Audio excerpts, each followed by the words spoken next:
So,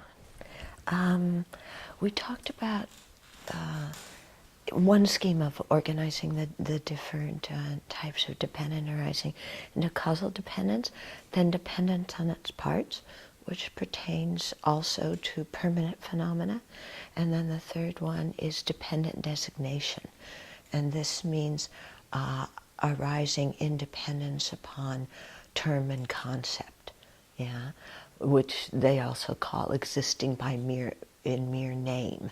Okay, and what this means is that something does not exist as a certain object until it is labeled by that name.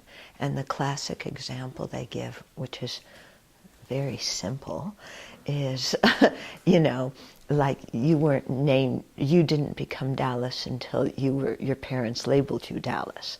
Okay, and the kitty didn't become Manjushri until we labeled him Manjushri. Okay, so the idea that those things don't exist as that particular object until they're labeled. And they sometimes when you label something, it really changes the function of it. Sometimes it doesn't. For example, like after Obama was elected, okay, he wasn't the president. He was president-elect, but he wasn't the president. And then there's a ceremony, and then suddenly we put the label president on, and then his whole role changes, and his identity changes, because now he's imbued with the power of the president, Whereas other things, they may not change so much if they're given a name.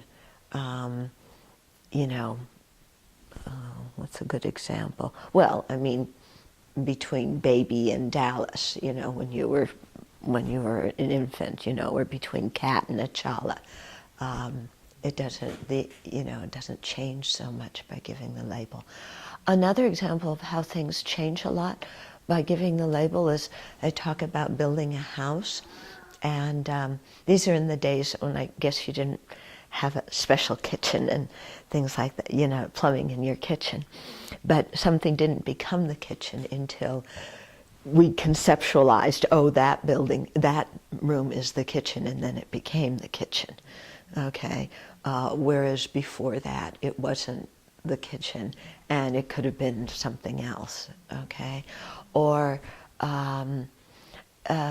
it's interesting. Again, this whole thing, the label "mine," yeah, that how much something changes as soon as we label it "mine," and it's only a change of label, in terms of the substantial cause of the object, in terms of, how it arose and those kinds of things. That doesn't change at all. But as soon as we give it the label "mine," wow, in our mind it's completely different, isn't it? Yeah, I mean, like night and day. So, there's things like that where they actually change quite drastically. Then the question comes up, well, what about 500 years ago when they didn't know about cancer? Did cancer exist? Okay, so this is the question we always ask our teachers. Yeah, because they always say something doesn't exist unless it has a term and label. Well, there wasn't the label cancer 500 years ago. Does that mean it doesn't exist? But how could that be? Because people still died from it, didn't they? Yeah.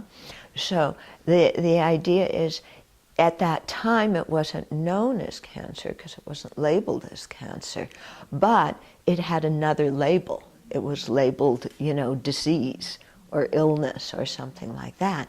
And so people died from an illness, although they didn't necessarily die from cancer. Or people recovered from an illness, although they didn't necessarily recover from cancer, because that label wasn't there at that particular time. Okay, but there was another label there, so that the object, still exists and still could function. And the Tibetans have a cute story regarding that, because the question comes up, kind of like our puzzle, that if nobody's in the forest to hear the sound, does is there really a sound? So their kind of thing is, if nobody is there to label the object, does it exist? Yeah. So their story is His Holiness tells this story that somebody went to see a very high lama, and they were talking about all this discussing about labels and things. And of course, the Tibetans, the way they did their architecture, had many pillars. And the lama at one point commented, "Gee, I'm sure glad that things don't have to be continuously labeled for them to exist. Otherwise, this pillar will vanish and the room will fall down on me." Yeah. So it isn't that things just totally vanish if they're not being labeled. On the other hand, it doesn't mean that everything we label is actually exists. Because we can label rabbit's horn, we can conceive of rabbit's horn. We certainly conceived of weapons of mass destruction in Iraq and labeled them. But just because there's the term and concept doesn't mean that there's an object. Why? Because you need not only the term and concept, but you need a basis of designation that is suitable to bear that label, And what was there in Iraq there was nothing suitable to bear that label, And with a rabbit's horn, the rabbits have ears, so there's nothing suitable to bear the label rabbit's horn. So it doesn't mean that everything we label exists, just as we learn that everything we think doesn't exist either.